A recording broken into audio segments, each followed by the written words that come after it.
Sorry, everyone. We had two meeting IDs.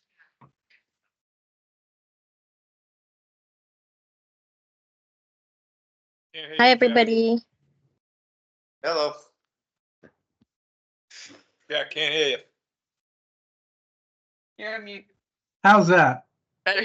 There you go. I was gonna say, the first time I followed the one, I got an email on. This is Yeah. off the website, yep. I'm not sure what happened. There's two meeting IDs. Did you guys Okay. call the meeting to order yet? No, I don't think we did. well, I didn't know if you guys started. Yeah, we'll call the meeting to order at 6:12. It approve the meeting minutes 10:16 and 12:04. Make a motion to approve the minutes for 10:16 and 12:04. I'm gonna have to abstain from that. I wasn't present. All in favor? Aye. Okay. We get a presentation from CMRPC Housing Production Plan. Is that you? Yes. Come on up. I'll do a little intro for us all. As you guys probably know, all the towns in the Commonwealth, they're not required, but they're strongly urged to have a housing production It's for the plan. teams. Like I'll bring you there. I'll show you. And a housing production plan, it kind of sets out a 5-year plan on how and where and what kind of housing, both affordable and regular housing, the town would like to strive for through zoning, through development, through town-owned parcels, through private parcels, etc.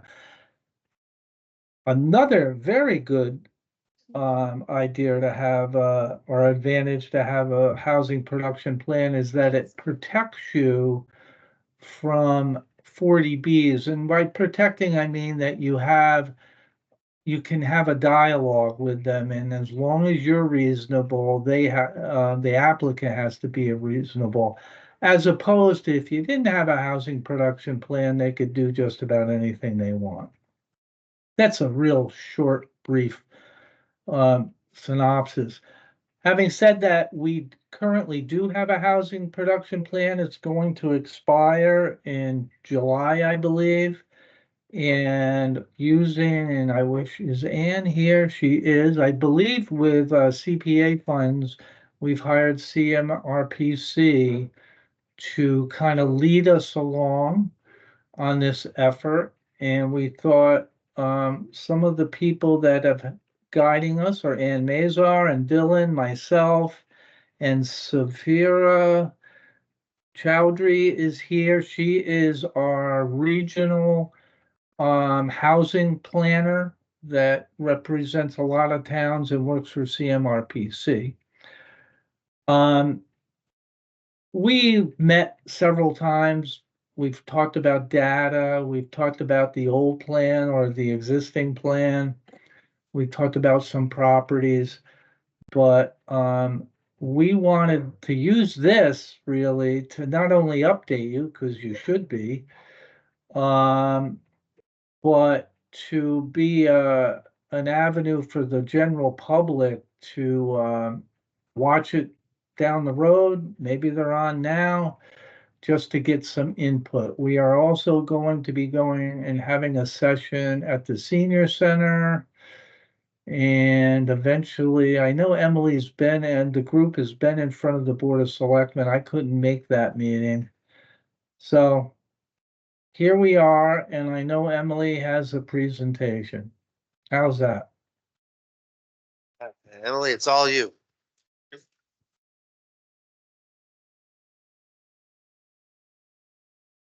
Oh, look at that.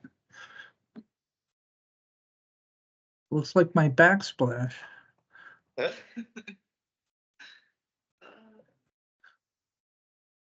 All right. Just introduce myself. My name is Emily Globitz. I'm a principal planner at the Central Mass Regional Planning Commission. I've been there about 6 or 7 years. I primarily focus on housing projects, specifically housing production plans. I've done one for a handful of other towns. So just really excited to work in Mendon with, it's been a fantastic working group that we have. So yeah, like Jack said, I've presented to the Board of Selectmen prior to this, now presenting to the planning board. This will be recorded, correct, and like available online? Okay, so if anyone, you know, in the town wants to refer back to this, we have a kind of an exciting like housing workshop scheduled for next week. I believe that's here. Yes, at 6 o'clock. I'm trying to remember. March 4th, we have one at the senior center. Yes, yeah. So we've got some kind of opportunities from input from our town leaders, and then as well as residents and people who may be, you know, struggling with affording housing or accessing housing. So I'll just go over, yeah, my presentation. If I want to, feel free, I guess, if you want to like um, save questions for the end or just interrupt me. It's broken up to a few different sections, so maybe I'll do it that way. Would you prefer interruptions or would you prefer us to wait? I don't mind interruptions, honestly. I might forget by the time the end. That's the thing. Yeah, I might also. I got something in my head. I might need to Yeah. throw it out there. No worries. Thank you. Cool. All right, so I'll kick this off. There we go. Okay, so just starting off, what is a housing production plan? Mendon currently has a plan. Why are we updating it? So a housing production plan is a way for towns and cities to better understand their local housing needs and demand, the development and constraints and opportunities to creating housing, and it provides the town an opportunity to create a vision for future affordable housing, but also more diverse housing options. So the town submitted a plan 4 years ago in 2019 that expires in 2024. These are 5-year plans that are submitted to the state. It submitted previously called DHCD, but now it's called the Executive Office of Housing and Livable Communities. So that's the department in the state that will be reviewing this. These plans are broken up into 3 components. We have the comprehensive housing needs assessment. So that's all like the data and information that we're gathering. Understanding who is living here, what kind of housing there is, what the market is like, how it's been changing. Then then the second element is the affordable housing goals. So we'll be setting a action plan filled with goals and strategies of how to increase affordable housing and what addressing the needs of the town in the next 5 years. As well, I'll get into this in a little bit, but there's like both. It starts with a numerical goal of how much affordable housing the town is encouraged to increase in the next year or 5 years, and yeah, ways to get there. And so, yeah, implementation strategies is also combined in there as well. So it provides guidance on who's living here, who do we anticipate will be living here in the future, what does the current housing stock look like? Are residents struggling with affording to live here? Does the existing housing supply match the needs of everyone, particularly the vulnerable and low income populations? Is there a range of housing options, be it rental opportunities, home ownership, like starter homes, and other occupancy arrangements for all types of familial structures. So families, individuals, single parents, people with special needs, our growing elderly and senior population.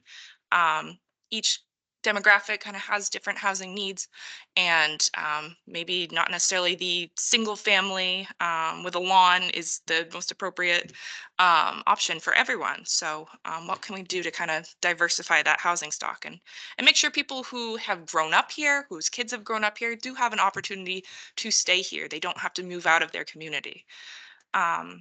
Like I said, we're looking at the constraints and limitations. So those can be kind of regulatory, like zoning, maybe the physical environment. Are there certain areas where it's more appropriate to build housing, or there's other sites that are more challenging? You know, infrastructure, public water and sewer. So part of the plan is to kind of guide and suggest areas of the town where it would be most appropriate for new housing. Yeah, what sites have capacity. That's something we're kind of going to look into at the activity at the workshop next week.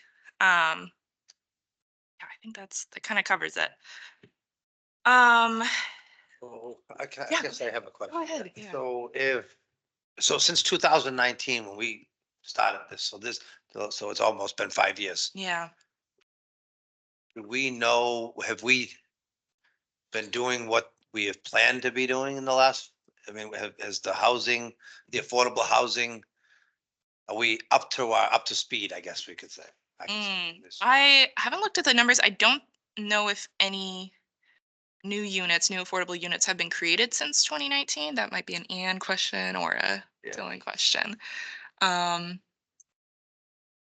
mean, we're trying to get some, I think that's what that whole thing is. Well, I can chime in that I've been here, oh, believe it or not, What's Providence Road is the big one. Right? That they haven't done anything for you. Go ahead, Ian, I'm sorry.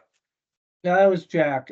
Oh, Jack. I've been here for 2.5 years and I don't believe there's been any affordable housing built. However, I have been working with Ann and Bill McHenry on trying to develop 52 Providence Street, which is a challenge in itself, but we've been working diligently on it, and I'm very optimistic that we're gonna get a preferred developer this calendar year.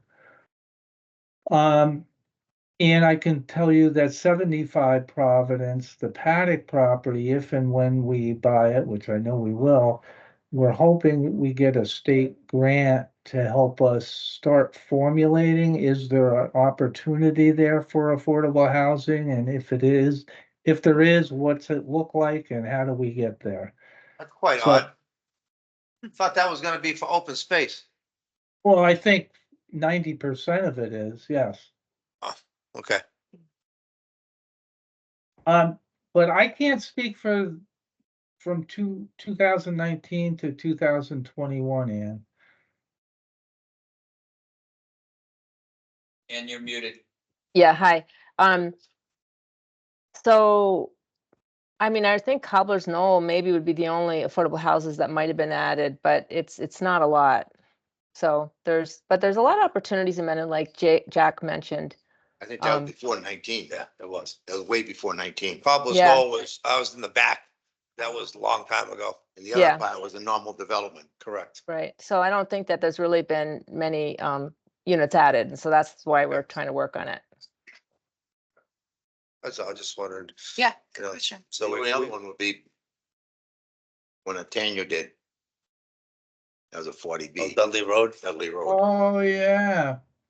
Was That that was affordable? Yes. There is a component there. That's absolutely correct. And that was under construction when I got here. So, Yes. yeah, Daniels Road, not Daniel Road. Dudley. Dudley Road. Okay. Dudley. You gotta go to Hopedale to get to it. Yeah. Mhm. All right, that was just, I just was wondering if we had done anything. Thank you. Yeah. I think that's the only one. Yeah, I'll keep going. So how can this be a useful tool for the town of Mendon? Like I said, this is a way to help address unmet housing needs and demands, establish a community vision for the future of housing with clearly established goals and objectives. This is a way to help the town meet the state's required 10% affordable housing goal, which I'll get into in a little bit.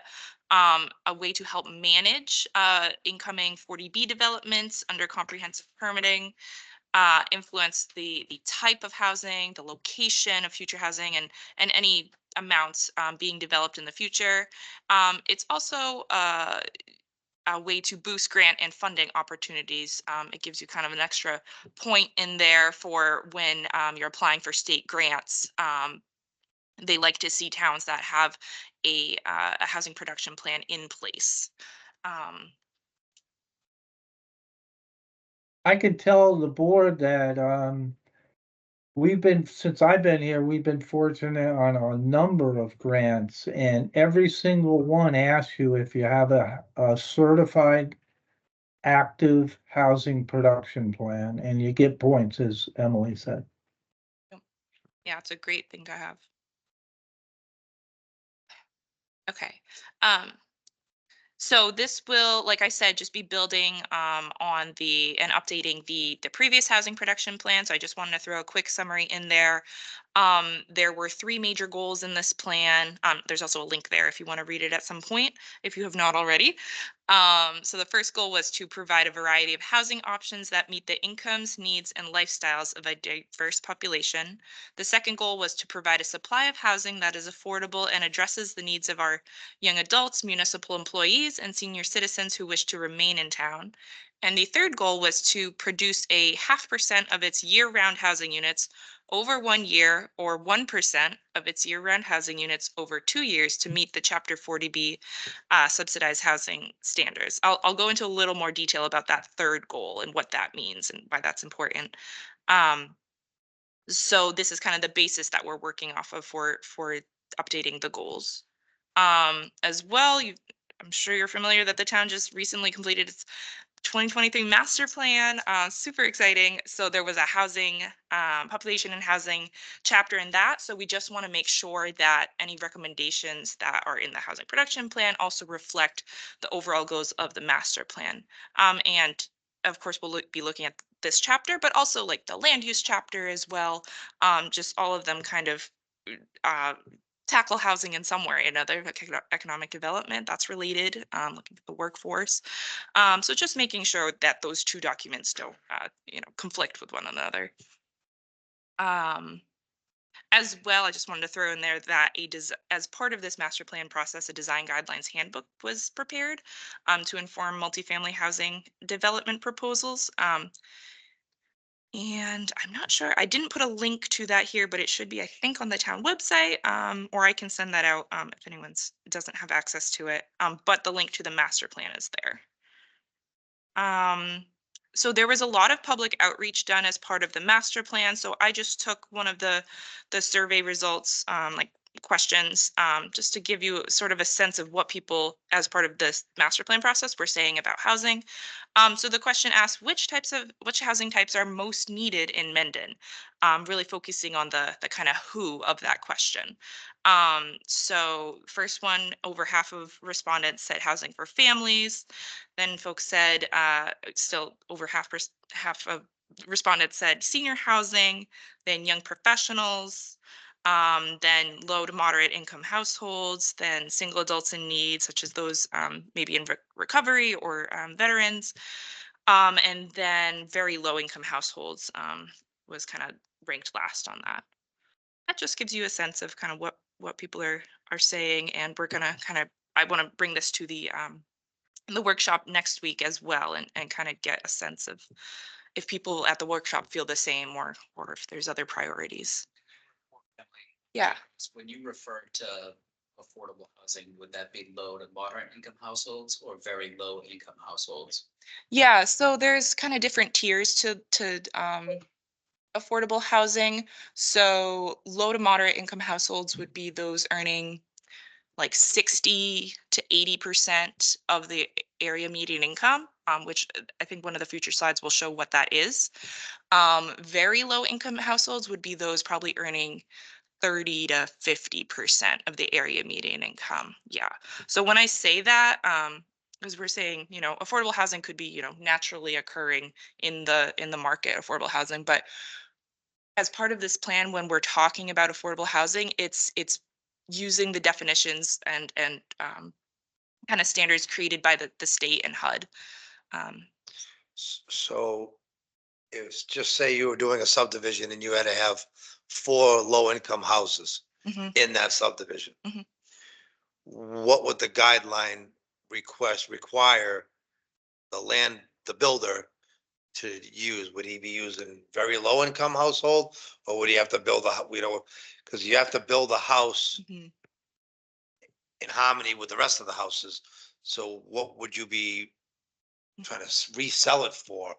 what would be the numbers? Yeah, for sales, it would be the 80%. 80%.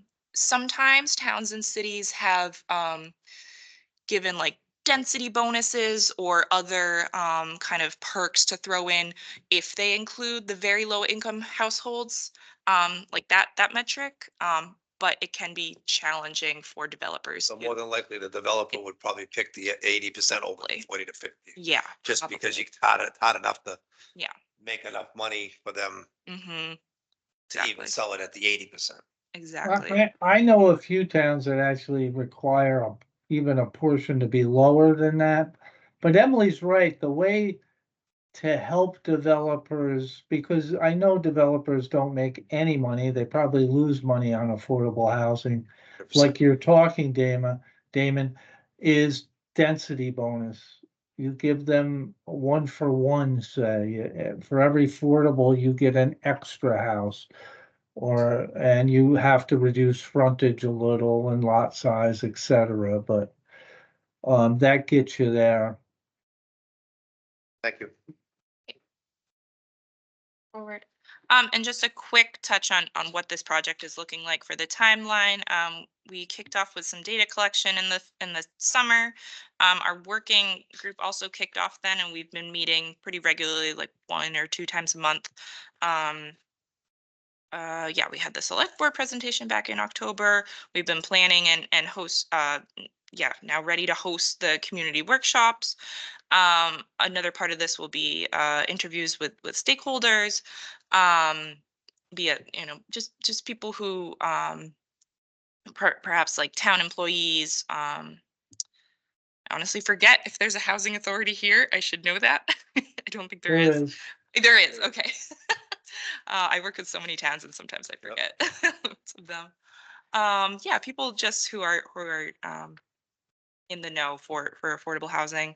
And then during this time period, we'll also be drafting goals and strategies with the working group.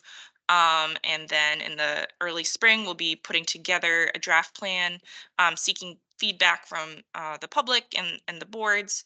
And then ultimately, we do have to get approval by this board and the select board prior to submission to the state. So I'll be back here at least a few times. Yeah, and so that'll just need to come in like a written letter of approval. And then the state has a month or so to give us feedback. So that's just the process. Okay, now the fun part of Chapter 40B. How is this law impacting Mendon? So like I said, affordable housing, at least in this context, or no, sorry, affordable housing does not refer to the design, the type, or the method of construction of housing units, but to the cost of housing to the consumer. While many communities have, like I said, naturally occurring affordable housing in the market, this plan is focusing on the state's definition of affordable housing, in which the unit has to meet the qualifications for inclusion on the subsidized housing inventory, which is like just the state's massive list of affordable units. Under Chapter 40B, every town and city must maintain at least 10% of its housing stock deed restricted as affordable to households earning 80% or less of the area median income. Is AMI a reflection of like the town of Mendon? Is it the state of Massachusetts? Is it Worcester County? That's a great question. It's kind of these subdivisions of a county. So Mendon, I believe, is part of like 30 other communities in like southern Worcester County. It's all decided by HUD.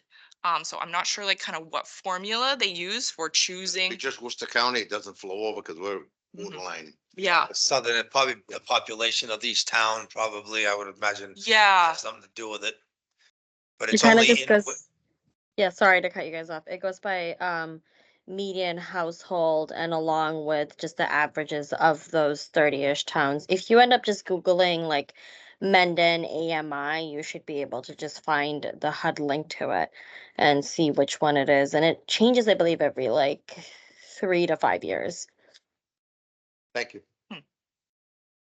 Yeah, so just to clarify, yes, so this is not just the town of Mendon. This is a group of towns that we're taking the area, the median income for the designated area.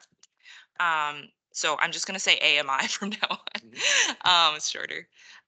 So I tried to put together like a graphic just to visualize what this looks like, because it's also broken up by the number of people in a household. So households are eligible for affordable housing units if they're earning less than these set income limits. The income limits are based on a formula that's using 80% or less of the area median income. So right now, the area median income for Mendon and Eastern Worcester County is 147,600. It's been steadily increasing since I started working here. So that just, yeah, gives you a sense. There are some high earners in this area. So for a single person household to qualify for affordable housing unit, they cannot earn more than 66,300. It's kind of not what you really think of when you're thinking of affordable housing, you know? For a 2-person household, that's 75,000, 3-person, it's 85,000, et cetera. So you can see these can be town employees, as people working with a bachelor's degree, working, you know, middle class jobs. So yeah, this is just kind of ensuring that the people who are supporting our town and creating our town are able to live in the town. They don't have to commute to Worcester or you know. So just setting that standard for what we're referring to with affordable housing moving forward.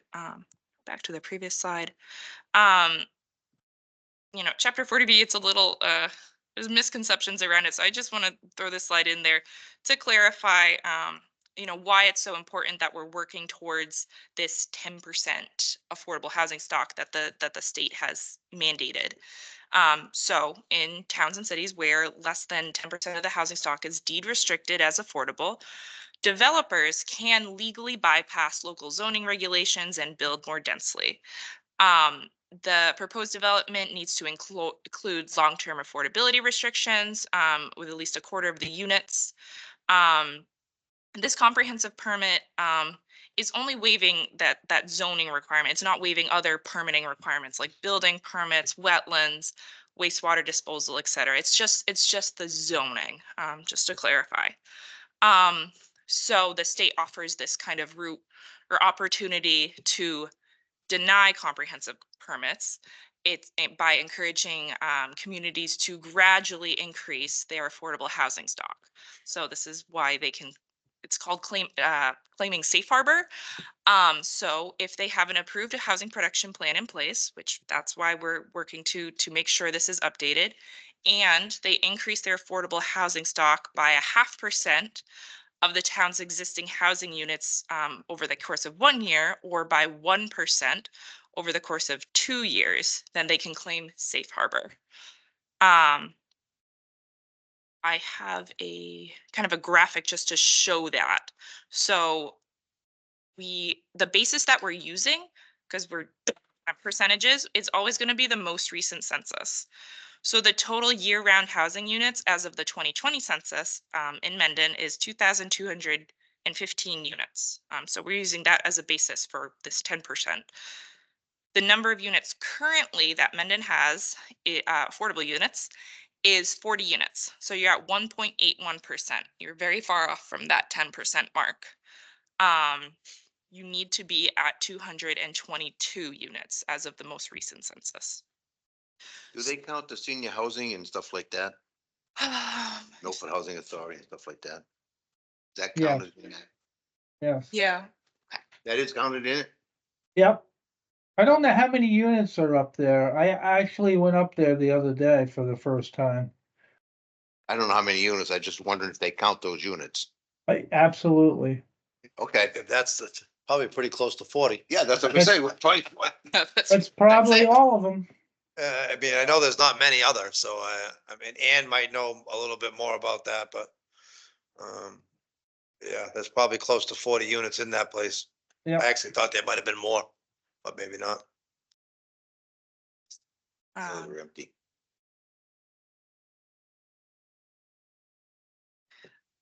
So,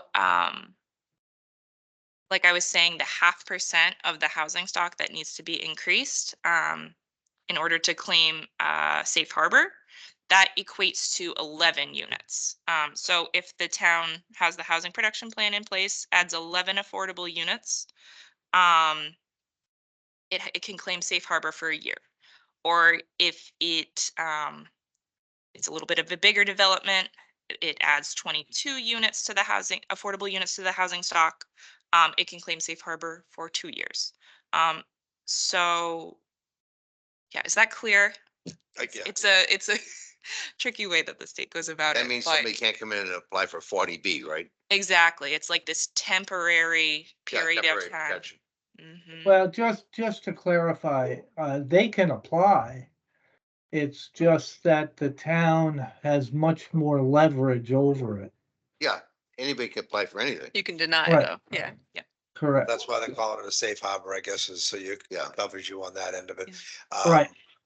Yeah, because I mean, there's not too many subdivisions or anything like that they would require. I mean, it'd have to be a pretty big subdivision for somebody to require 11 units, Mhm. you know? Yeah, the good part about this rule is, if it's something is built under chapter 40B and only 2 of the units in a 10 unit development are affordable, then all the units still count on the subsidized housing inventory. So it's kind of an interesting way of also going about it. Even yeah, I believe so. It's if you build something under chapter 40B, it even if only 2 of the units of a 10 unit development are affordable, still all of those 10 units would count on the subsidized housing inventory. Really? Just in a 40B. I believe I should double check that, but No, I think, Emily, just, I believe, you have to come in with a 40B and 25% have to be affordable. So you gotta have 25%. And then they all are considered okay, so it'd affordable. be 3 units. Right. Yes, Right. that's how it works. Yes. Yeah, But- Brooke- That's right. There you go. Brookside, I think was a 40B. He had 25%, I thought. Yeah, it has to be, or you can't get 25%. state funding. Now, there are private 40Bs under the LIP program where it's 10%, I believe. So all his units count as affordable. Yes. Yeah, on the state's list of affordable units, it would count towards your progression to that 10%. It would But count you on the Right. 10%. You could charge, you could put the whole 10 in there. Yes. Yeah, only on a 40B, not on obviously not on. Yeah, like a friendly 40B. 40B. Open Yeah. Space subdivision like that, they were doing a lot. Yeah, his was a 40B. Yeah. You Yeah. wouldn't be doing that if you had to Mhm. require. I think he had 10. I have the list of towns if you want me to read them to you guys. Sure. So this is the Eastern Worcester County Metro FMR area. What's that? This is for the AMI. So we're with Berlin, Blackstone, Bolton, Harvard, Hopedale, Lancaster, Mendon, Milford, Millville, Southborough, and Upton. Uh-huh. That's our group. Hmm. So that must go Well, on. that's smaller population, than I would thought it think. was. Yeah, it's gotta be Okay. population. I mean, the one before it is Yeah. way bigger. Okay. This is a I very was getting- small. That's interesting. Yeah, yeah. Yeah, it's quite a ways away here. Emily, how many towns actually meet the 10% target? Right now in southern Worcester County, I think there's 3 or 4. It's our area is very low. Well, I mean, you everybody get closer to struggles with it, Boston. Not just us. No, I do have the graphic, but compared to surrounding towns, you guys are still way down there at the 1.8%. Right, but surrounding towns, but if you take Berlin, Lancaster, like how many houses? Yeah, how many- Berlin has met theirs. I know they're Berlin all- has, I think like Northborough we are. has, Worcester. Berlin's, Oh, I I'm think, at sorry. 18%. They're doing great. Yeah, 18%, you would figure like that, they would be strong, but I mean, if they got a lot of housing going on, then. Probably not that. Sometimes it takes one big development. Yeah, yeah, We know the town keeps buying all the land. We're gonna have a hard time unless they put them up.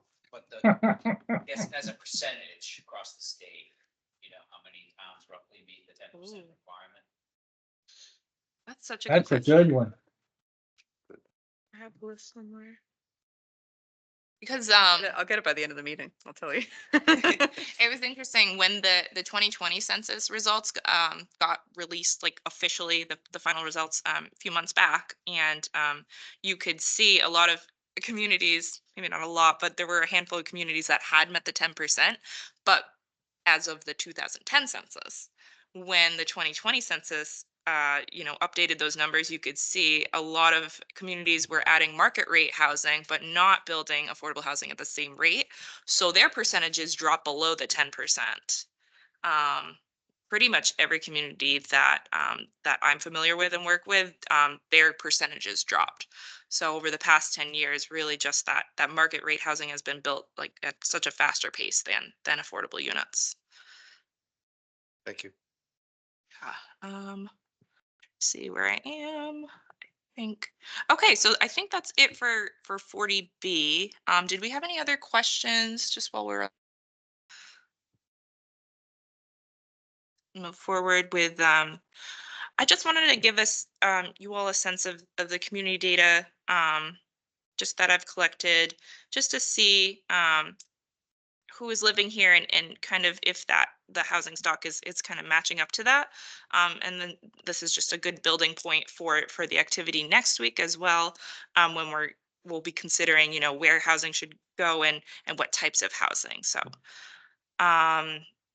this is just a graph of the town's population growth since 1900. So you can see there's a few decades in there, probably correlated with a lot of housing development between the 1980s, 90s, early 2000s, and then now it's tapered off a little bit. I wrote down 6,228 is the town's most recent population.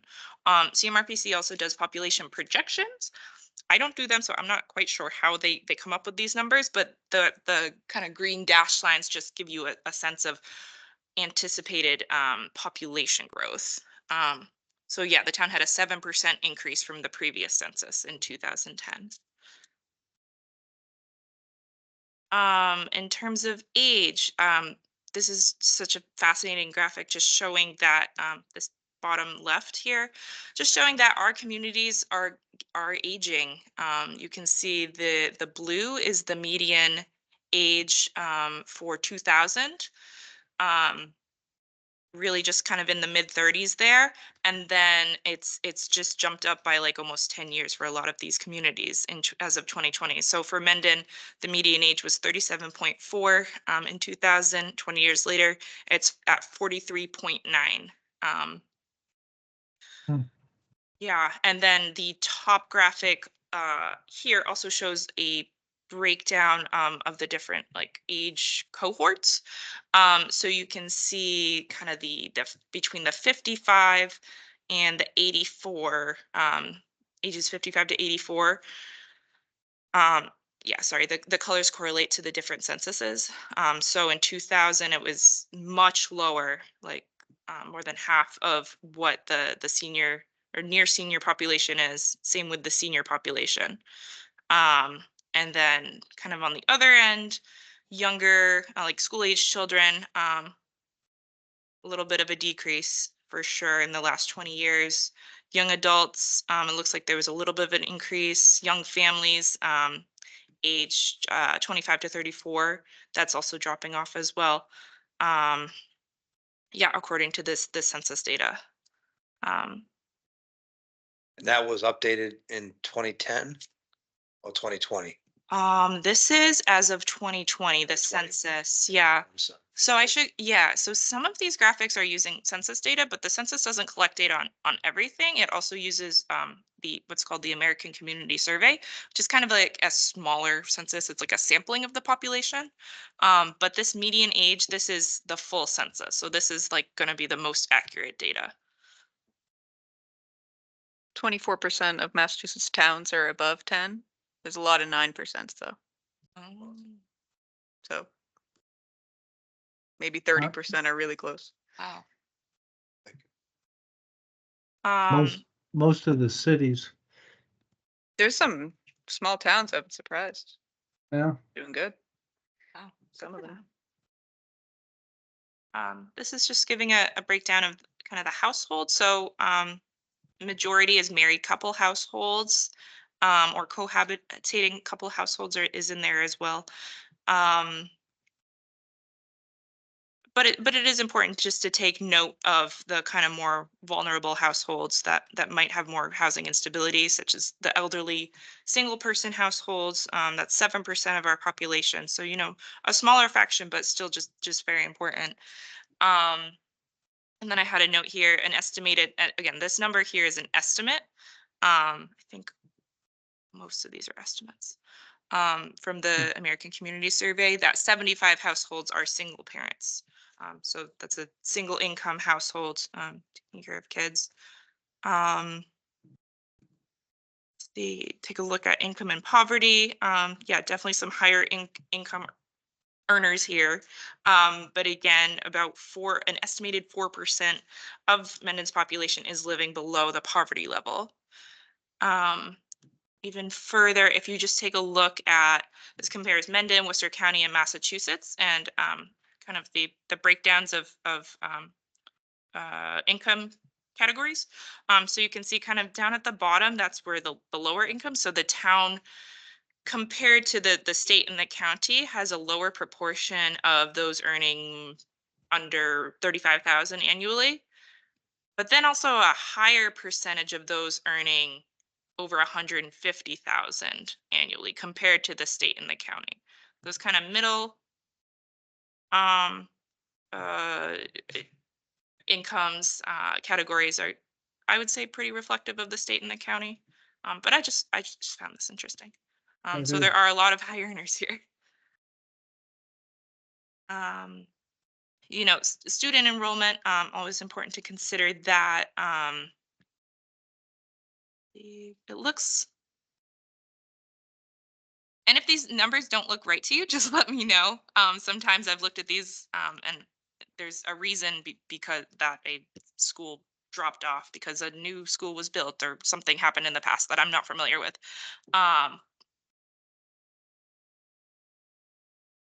Yeah, again, a lot of highly educated folks living here. Over 50% have a bachelor's degree or higher. About 99% estimated have a high school degree or higher. So both those numbers are higher than the state and the county. Wow. Increasingly diversifying, does someone say something? Increasingly diversifying town, but still primarily white. Consider that. Yeah, this is just comparing 2010 data to 2020.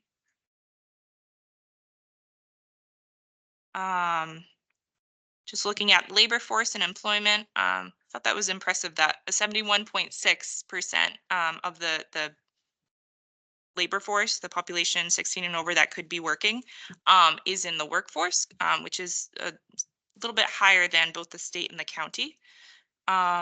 Unemployment rates have been consistently lower.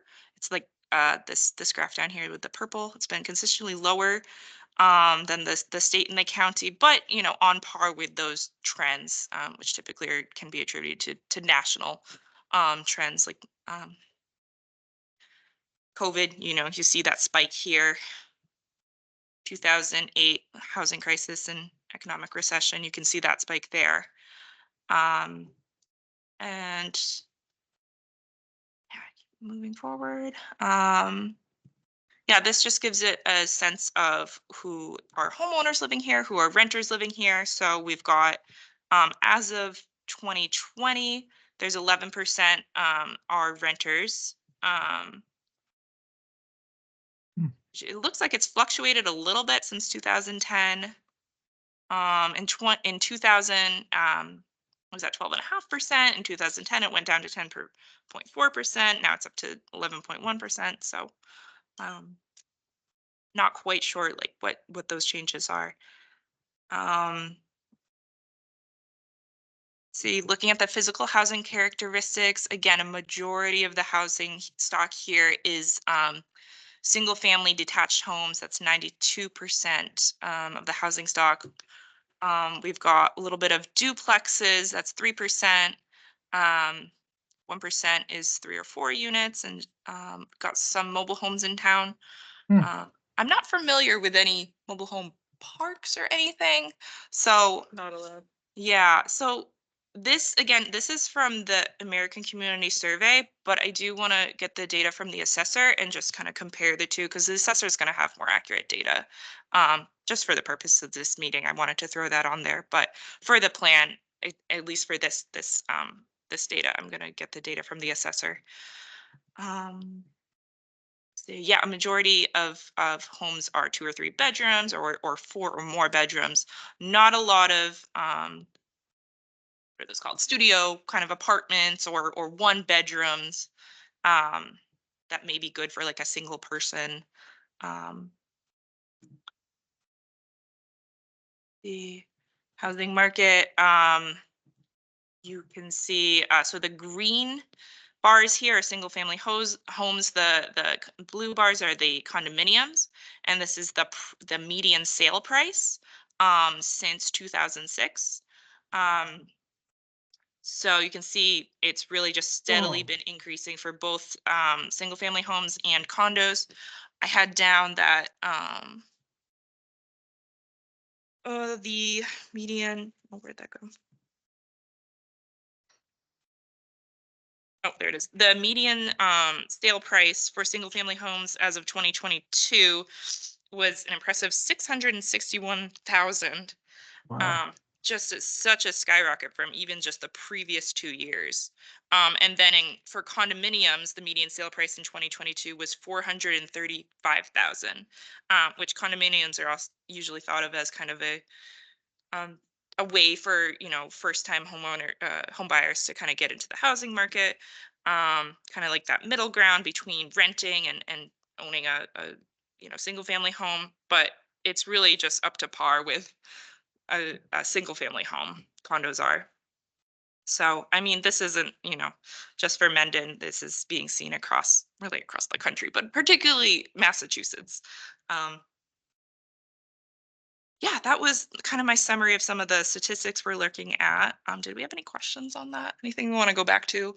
I'm sure I can make this available for you to like go back and browse that. And you can, I have my email on here too. You can feel free to shoot me any questions, or if anything looks completely wrong to you and needs to be redone.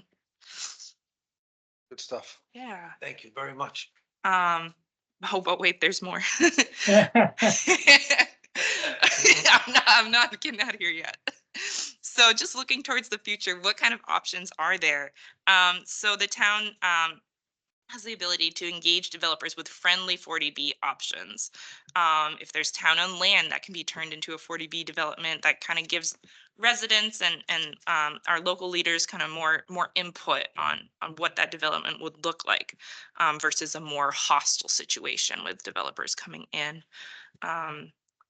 We can encourage housing development types such as more clustered development or modest multifamily units in suitable areas of town. So a little bit more density, but still fits with the existing character of the town, with that kind of single family style. We don't want to be building skyscrapers in town. Like, that's obviously not what people want here, unless anyone feels Fortunately, differently. we Yeah, don't have town sewer or town. exactly. Majority. Exactly. So there is kind of that That's never gonna happen. issue. Yeah, the town is very lucky to have the Community Preservation Act. So part of that, the funds gathered through that have to be used for housing initiatives. I think on the next slide I have like a list of different ways that could be used. So the town can get creative with that. Zoning is not permanent. It can always be amended to allow for more diverse housing options. Yeah, this is, I'm sure folks are familiar with CPA, but I just wanted to throw a slide on there. According to what the information I got from the website on CPA, the town, since CPA was passed in 2002. It's collected close to $4 million through that CPA surcharge. And as well, there's like a matching fund. So 2.5 million through that state trust. This Mendon also directly received over $1 million in grant funds and benefited from another $814,000 of funding through collaboration with other organizations on CPA projects. Let's see. So yeah, there's just a lot of opportunities that you can use with this funding. Purchasing land, can create certain programs that help with down payment and cost assistance, even rent, if that's something, you know, the CP community preservation community wanted to pursue.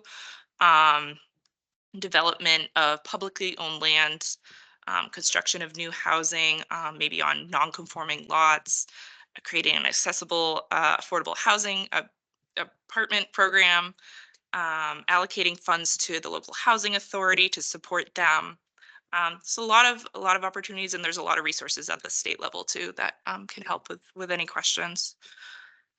This is, I had a booklet on this that I meant to bring, but this is kind of what I was getting at with building. It's called the missing middle housing supply. It's kind of a term we've been using in the planner world, where it's describing kind of this range of housing types that are more dense, have multiple units, but are more compatible with the style of detached single family homes. So you would look at that and it sticks out like an eyesore. It really blends in with the single family neighborhood character, but it can be more sustainable in terms of land use, offer more affordable housing options, offer more appropriate housing options, maybe for those with mobility issues, or just those struggling, you know, to afford that down payment, closing costs, all that. So there's a lot of different exciting options here. You know, the duplex, fourplex, is as part of the activity next week. We've kind of come up with a bunch of pictures of different options, like a cottage housing community, accessory dwelling units, and just hopefully that will kind of excite people and say, okay, there are options, you know. So I think that's probably it for my presentation. Yeah. Yeah. Yes, thank you. I'm good. Great. Yeah, thank you. Thank you for the questions. Yeah, no, there's, I probably will come up with some more too by the next, I'm gonna try to get to that workshop. Yeah, please do. That would be great. Emily, I think that's a fantastic presentation. I really do. I love the data and how you deciphered it and put it into common language. Just great. Just wonderful. Great. Thanks, Jack. And if the assessor can help you, I'm sure that would give you a little bit, I mean, you're probably pretty close anyway, but you never know. Yeah, that'd be great if I can get in contact with them and get that data. Stand by. And you know, not to pat the town on its back, but I think almost, not all, but almost every possibility of using CPA funds toward affordable housing, as meager as it may seem, has been tried and used, and that's a benefit. It's a huge benefit. Yeah. Also want to give a shout out to Jasifa, who's on the call today. I don't know if she's been to one of these planning board meetings, but she's also a great resource that you now have. Yeah. If you have any questions or I think she's working on an application now, or an RFP, for a Yeah, site I'm in working on town. yeah, for Shrewsbury, I'm working for an RFP for that. But if you guys have any questions or concerns, please feel free to reach out to me. Yeah, she's working with, I think 4 or 5 other towns as well. 6 now. Working with oh my 6 gosh. now. Okay, you're busy. So if you want to get a sense of also what other towns are doing, yeah, Jasifa's your person. Good to have. Thank Yeah, you. please shoot away. I can also send the board the list of all the percentages for all the towns in Massachusetts. I'll send that out to you guys tomorrow. Interesting information there. Yeah. Thank you. Great. well, I hope to see you all next week, or you're welcome to come to the one at the senior center on the March 4th. March 4th, yes, at 10 a.m. if you're a you. morning person. Thank you. Great, thank you all. It's been great to be here. We We take care of the minutes for December. I thought we did both of them. we just did You both of did. them. Mhm. Have anything else, Jack? You have anything else? No, Ann? No, thank you for asking questions though, and just listening to this whole presentation. And I look forward to your input next week. Thank you very much. All right, I guess, Motion to adjourn. Second. one, select board, how do you all feel about that? But you're on the select board as well? Right, that's what, yeah, that's why I was just, when they met with you at the selectmen's meeting, how was everybody feel?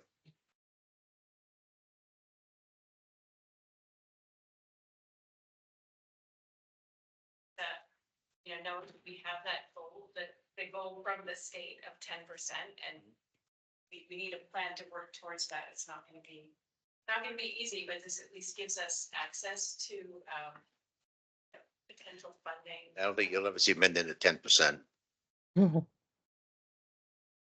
maybe we won't. And at Others least may. make the 2%.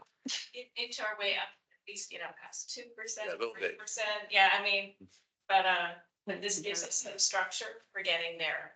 Yeah, no, thank you very much. Okay. Guess that motion to it. Is there a second on that? Yeah. All in favor? Aye. Aye. All right. Thank you, Dylan. Bye-bye. Thanks, guys.